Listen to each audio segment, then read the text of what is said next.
એક દીકરીનો પ્રસંગ મારે કહેવો છે. એ ગામડા ગામની બે દીકરીઓ અને બે બહેનપણીઓ હતી, અલગ અલગ જ્ઞાતિની, અને બે આજુબાજુમાં રહે અને ભેગી બે મોટી થાય. બે બહેનપણી હતી, ઢોર ચારવા જાય ભેગી, નિયાળે જાય ભેગી, ઓલીના ઘરે હોય તો અહીંયા હુઈ રહે, આના ઘરે હોય તો અહીંયા હુઈ રહે, ખાય પીવે ભેગી, પહેરે ઓઢે, હરવા ફરવા બધું ભેગું. અને સમય સંજોગ અનુસાર બાપુ બે દીકરીઓને અલગ અલગ જગ્યાએ એમના મા બાપે પરણાવી દીધી. હવે એક દીકરીને જોવો ને તો બાપુ મોટરની સાહેબી, બંગલાની સાહેબી, અને એક દીકરીને તમે જોવો તો બાપુ દુઃખના વાદળ ચડી ગયેલા હો માથે. એટલે આજે સુખી બેન હતી ને, એને વિચાર આવ્યો કે હું મારા બાપના ઘરે જઉં ત્યારે મારી બેનપણી એના સાસરે હોય ને ઈ આવે ત્યારે હું મારા સાસરે હોય. અમે જુદા પડ્યા પછી અમે બે ભેગ્યું નથી થઈ. એના ઘરવાળાને કહે છે કે હાલો ને ફલાણા ગામમાં મારી બેનપણી છે, અહીંયા આપણે મળવા જવું, ગાડી લઈને હાલો ને જાય. એના ઘરવાળાએ કીધું હાલો જાય. એ ગામમાં ગયા અને પૂછતા પૂછતા એ ઘરે ગયા. ડેલી આવી. એ ડેલીમાં એની હાહુ ઊભી હતી, જે અંદર જે બેન અહીંયા પરણાવી હતી એની સાસુ ઊભી હતી. એટલે બેને પૂછ્યું કે ફલાણી બેનનું ઘર? હા. તો કે હા. તો કે ક્યાં છે? એટલે એને આમ હાથ કર્યો કે અંદર રૂમમાં છે. એટલે ઈ બેન જે બહાર હતી એને અવાજ માર્યો કે એ બેન, હું તારા ઘર સુધી આવી, હવે કે તું માલ પરથી તું બારી તો નીકળ. ત્યારે અંદરથી બેન જવાબ આપે છે કે ના, હું બહાર નહીં નીકળી. ઈ કે પણ અમે અહીંયા 100 કિલોમીટર આવ્યા છીએ, તું આ એક ઓસરીમાં બારી ન નીકળ. ત્યારે બેન બાપુ ગાતી ગાતી કહે છે, શું કહે છે? દુઃખનો એવું જો દાફડો માથે ઉગ્યા કાળા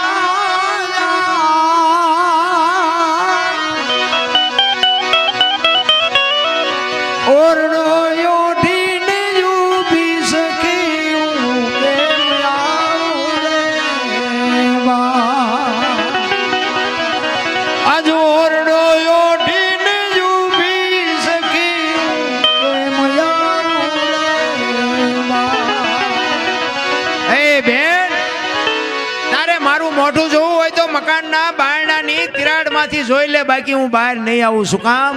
કે હું ઓરડો ઓઢીને ઊભી. તમે વિચાર તો કરો, આ દીકરી માથે કેવું દુઃખ છે કે એક દોરાનો તાંતણો માથે ન હોય તો એની હાહુનો બાપુ એની માથે દુઃખ કેવડું છે. ઓલી બેન ધ્રુજવા માંડી કે હા હા હા, મને ભગવાને કેટલું સુખ આપ્યું, અને આને પહેરવા લુગડા નહીં, આમાં ખાવાની તો વાત ક્યાં કરી. તો આ બેન કહે છે કે પણ તારા ઘરવાળાને કહેવાય ને, જુદું થઈ જવાય ને, આવી શું કામ જિંદગી જીવવી જોઈએ. તારી બેન કહે છે, નાની નણંદ એ જ નાગણી છે ને હાહુ માથાનો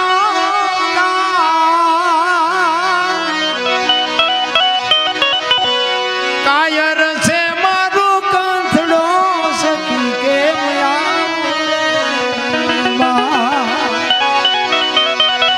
કાયર છે મારું કંથડો સખી.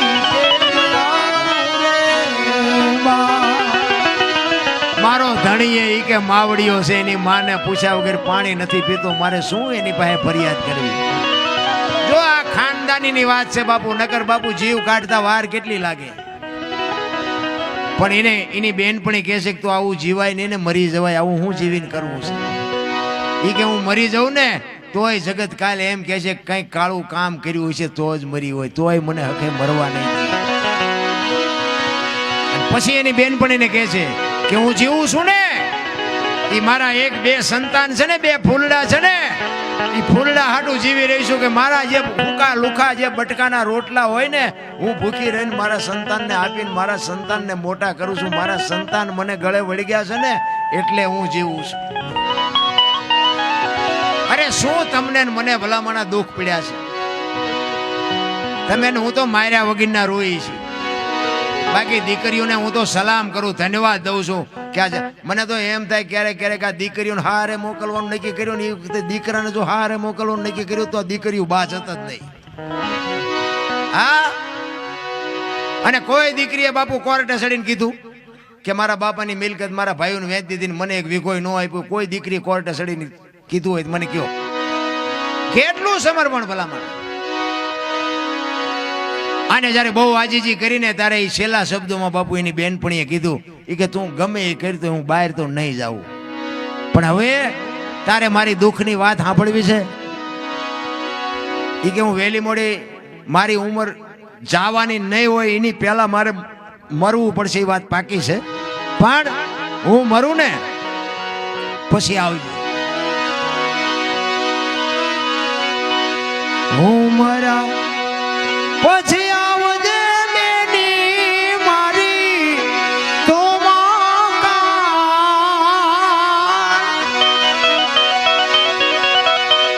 મહાણે મારી રાખ રોતી છે કે મયાવું રે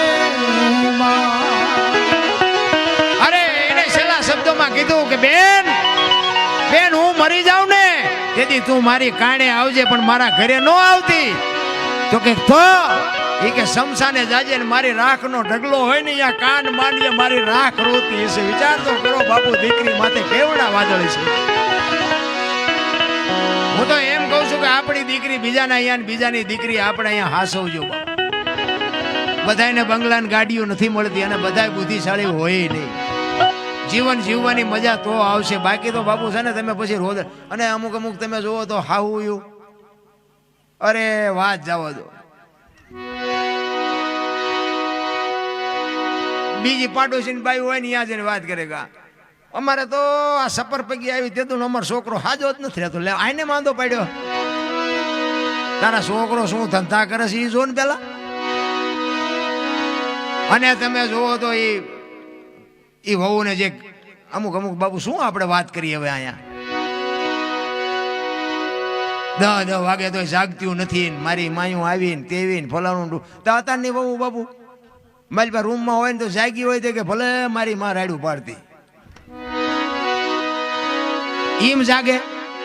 બાકી એક દી મોડી જાગી હોય અને તમે જો ઘરનું કામ કરી નાખો એટલે બીજે દી બાપુ બહુ શરમાય કે હું જાગ્યા પહેલા મારી હાવું એ કામ કરી નાખ્યું, બીજે દી એને જગાડવી જ ન પડે. આ જરૂર આની છે. અને હાવું હોય ભૂલી જાય કે એક દી તું આ વહુ છે ને ગુડાણી દે અત્યારે હાવું થઈ છો, એટલો બધો પાવર છે નો છે. માણા બનાવ્યું માણા થાય બાપુ. જાનવરને ખબર પડે કે શેઠો આવે ને બળદને ખબર પડે કે હવે વળી જવાય. અમુક અમુક માણા તો ઉંમર થતી જાય એમ ખટાશ પકડતા જાય, આમ વાંકા જ નથી વળતા. આપણે એમ થાય કે ભરાય છો ને ભાંગ છે ને તો કઢા નો હાજા થાય, મારી નાખું થોડી. પણ હવે તમારી ઉંમર તો જુઓ ક્યાં ઠેકડા ભરીને જઈશો. જીવન જીવવાનો મજા આવે એવો સમય છે, આનંદ કરવાની વાત છે.